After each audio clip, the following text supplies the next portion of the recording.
بالاماڼې تاڼې په حدود کل آباد کې یو واده شوې ښځه په کور کې وژلې شوې ده.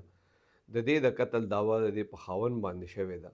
دې حوالې سره چې کوم بالاماڼې تاڼې کې FIR درج شوی دی، دې کې مدعي دی غفار سکنه زرګرآباد د رپورټ درج کړی دی او پولیس ته یې ویلي دي چې د ده لور ده، د هغې تقریبا 9 کاله پهله د دې خورۍ سره واده شوی او د دې سړي د مدعي خورۍ سره مطلب د دې جینۍ خپل ترورزوی سره واده شوی و.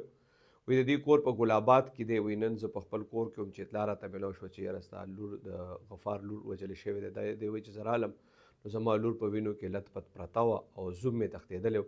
د دې لور د قتل دعوه د په دې خپل زوم باندې کړې ده. وجه د په FIR کې چې کومه لیکلې ده هغې دا لیکلې ده چې د دې د کومه ښځه چې وژلې شوې ده د دې خاوند به د آیسو نشه کوله او د ښځې به میمونې کولو.